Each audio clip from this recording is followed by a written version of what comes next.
All right, we're back with our programming director, Mark Binda. We'll take your calls in just a moment. Be patient, callers. I want to talk a little bit about Life in Pieces, which is described here as a smart, relatable, and laugh-out-loud comedy about one family, but it's told through 4 kind of separate short stories. Each episode? Right. Each episode will have 4 short stories. That'll sort of tie in at the end.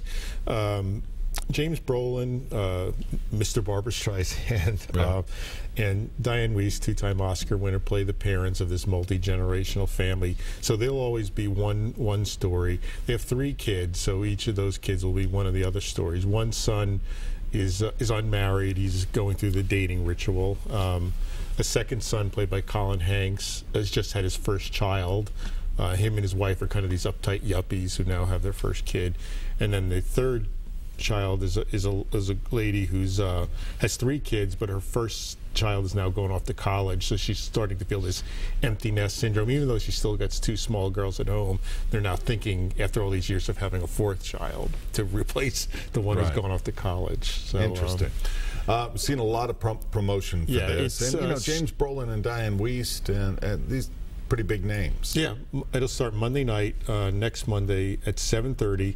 So Big Bang Theory's now moving to Mondays during Thursday night football season. So Big Bang starts next week, brand new episode.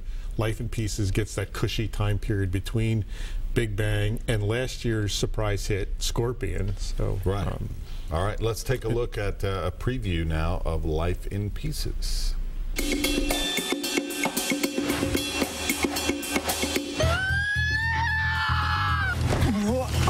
Classic. 70 is the new 80. You mean the new 60? Whatever. Honey, Matt has a friend here. Pause the TV. Just pause it, sweetheart. How many remotes do we Can need? you just pause it? Whatever happened to knobs? I can't believe you would tell her he isn't real. Go to your room. I don't have a room. We're in a hotel. Go to the bathroom. Kidding me? Is the Made up. What about the Made up. All made up. Everything. Up is down and down is up for me right now. I need some time alone. Okay, I think the closet is still available. Thank you. You're welcome. It's gonna be okay. Thank you, sweetie. Your father would be proud of you. Oh, here he is now. Is this a cool 70th birthday party or what? Hey, Joni! Get out of there! Oh, it feels really good on my back. Hey, and there's room in here for you, too. Turn on your side. Oh!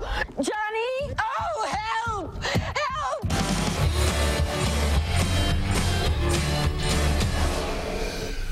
It looks funny. It does. It looks like it could be something that'll last for a little bit. Yeah, so Monday nights for the first 7 weeks of the season, and once Thursday night football leaves CBS, it'll move over to Thursday nights. Which we barely touched upon, but Thursday night football, of course, back again this year. This is a deal CBS is doing with the NFL Network, so half the season we'll have those NFL games. Right, we have a total of 9 games. We have 7 games in a row. Then there's a 2-week period where we go back to prime, and then we get the Titans-Jaguars game on November 19th, then another couple of weeks of prime, and then we get like a game in December. So, okay, broken up a little bit, but I know a lot of people will be watching. Jane's called in. Hey, Jane, welcome. Well, my question is this. Is there any hope during my lifetime of being able to sit down and watch the television without everybody grabbing for the mute button when the commercials come on? They are so loud, they just blast your ears out. The volume difference, yeah, I've heard about that. Hold on just a moment. That's a chief engineer question, Gibson Pritchard. You know, it's not us, I can tell you that much. We do not sit here and you know, Desi in the control room is not potting up the music when the commercials come on. We apologize but that for has been something one of the biggest complaints we hear about that most stations get. Yeah, and not just us. But good point. So thank you for calling in, Jane. We appreciate it. 737+ if you'd like to call in. Want to talk a little bit about this. When I heard this news, this to me was the most surprising show that CBS announced, because it just, to me, it does not fit the mold of what they've done for so long. But actually, I like it that it's something different. It's almost something that maybe I would see on ABC or Fox, and that is Supergirl. Right. Tell me a little bit about this. Okay. This. Yeah, when it's going to air. It's a surprise. CBS has been talking about this now for over a year. It feels very CW to me because obviously CW has Arrow, which I love, and Flash, which I also love. But I think Supergirl, because I talked earlier about how the advertisers want to reach women, I think Supergirl is going to have a good female appeal to it. The star is a new actress named Melissa Benoit. You probably don't know her. She's been in a couple of movies. She was in that movie with J.K. Simmons, won the Oscar for Whiplash. And she was in, a couple other things. But she plays Supergirl. But some of the other cast you'll recognize, Callista Flockhart, who is Ally McBeal. She plays her boss, and she's kind of in the Perry White role, but not exactly Perry White.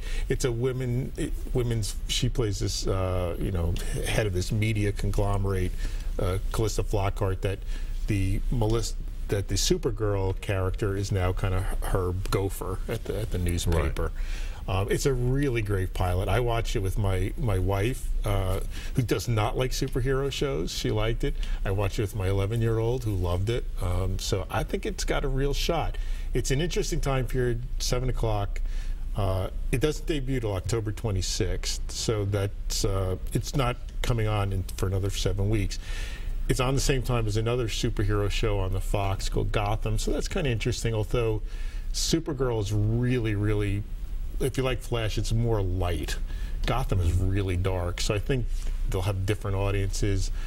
And I think it's got a shot, because if you look at Monday nights, you've got The Voice, and you've got Dancing with the Stars, reality shows. I think Supergirl has a real shot at 7 o'clock. It is different, though, for CBS. I think we have a preview ready of Supergirl. And it's funny because I just watched the movie Whiplash, and I didn't put 2 and 2 together. I know the role that you're talking about. She plays his girlfriend, right. the young kid's girlfriend, and I didn't realize that's the same girl.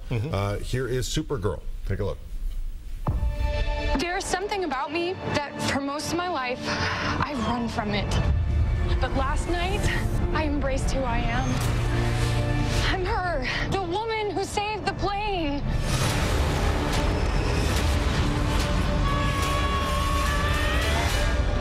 Good morning, National City. Our top story. Who is the mystery flying woman who saved the plane?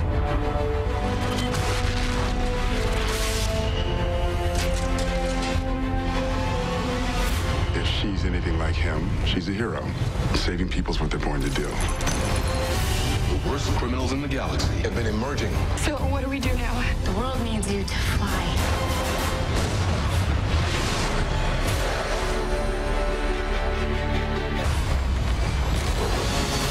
This is the most famous letter in the world. Everyone knows that letter.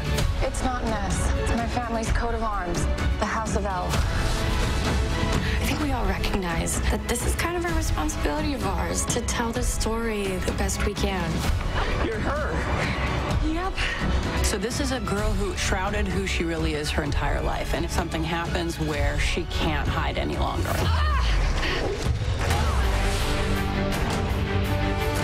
As much of an origin story as it is for Kara, it's an origin story for all of these characters. For the comic book fans, when they hear some of these names, it hints at more below the surface than might be seen. There is nothing people love more than a hero. You're Jimmy Olsen, the photographer from the Daily Planet. To be a superhero, you need a crime. There's a car chase on the 112 freeway. I could do a car chase. These beings, some of them have powers from your darkest nightmares. They're planning something. I'm just not sure what it is yet. I can help you stop them. There's lots of tricks for all the characters up our sleeves as we go along. There's a big, big, big twist that I don't think a lot of people see coming. Your whole city will bleed. We looked at all the Supergirls through history and talked about where we were going with it. So, how's it fit? I'm not flying around saving people in this thing. I wouldn't even wear it to the beach. Where's my cape? Capes are lame. You can tell your cousin I said so. Actually, never do that. Yeah, I didn't want Supergirl to have a bare midriff. I put that sucker on, and it's like, It's hard not to feel like a hero. We've set a pretty tall order for ourselves with Supergirl. It's heart, humor, and spectacle. When you put all those together, it can be magic. Action! The size of the sets, the scope, it really does feel like a feature film. We get to take all the beautiful things that DC and the artists and writers have done for many years and really reinvent her for 2015. Earth doesn't have just one hero anymore. Now it has Supergirl.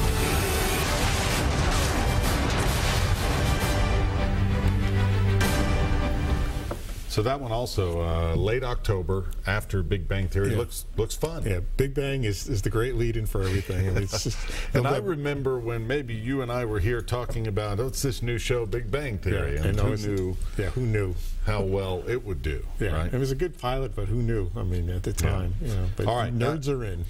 Rebecca is been holding on line 3. Rebecca, thanks. Go ahead.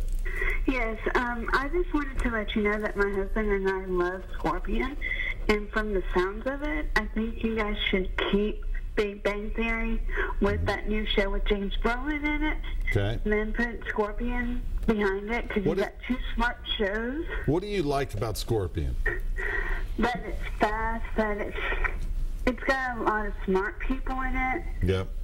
A lot of the people that you used to pick on in school. Yeah, the nerds, again, they were talking about the kind of the nerd power, and it's this good kind of camaraderie that they have, this ensemble cast. And Big Bang Theory is the comedy version of it. Right. Good point. Good point. Yeah, Thank Scorpion was, you know, definitely. If we had done the show, you and I, last year, I would have said, I don't know about Scorpion, but you know, they made a good move putting it on. You know, they debuted it after Big Bang Theory, and it just really took off. And I know, like, my son likes it, and some of his friends like it, and they're 11. You know, but I like it too. I mean, it's a good show, a good cast, good camaraderie, as the caller said. Yeah, excellent. And I think that's what CBS does well, is they got these really great casts that really mesh together. Ensembles I mean, together. NCIS, Criminal Minds, those are just great casts together. And even, you know, NCIS New Orleans, I've watched several episodes, and I really enjoy the way the cast and they've added a couple. Some of the people you've seen in a few episodes of NCIS New Orleans are now becoming regulars to the season. You see that too. I think Criminal Minds added Jennifer Love Hewitt. Yeah, who's left the show now because of her. She just had another child. Right, but they've added someone on Criminal Minds, or they were. They're going to add Aisha Tyler from the Talk. I don't know if she's going to be a regular, but she'll be like a forensic pathologist that's going to help the team out. Right, but they've done that. I seem to remember before, was it Joe Mantegna in the original Criminal Minds and left? And no, it was Mandy Patinkin. Mandy Patinkin, that's who it was. We did the first 2 seasons, left, and Joe Mantegna came in. Joe Mantegna came in, right. So it was Mandy left and Joe's never missed a beat. Yeah, really strong. Interesting. Thanks, Rebecca, for the call, 737+. We'll go ahead and take another break, and got a couple of other shows that we want to talk about here coming up, including Limitless. We may show you a preview of that if we have time. Stay with us. We'll be right back.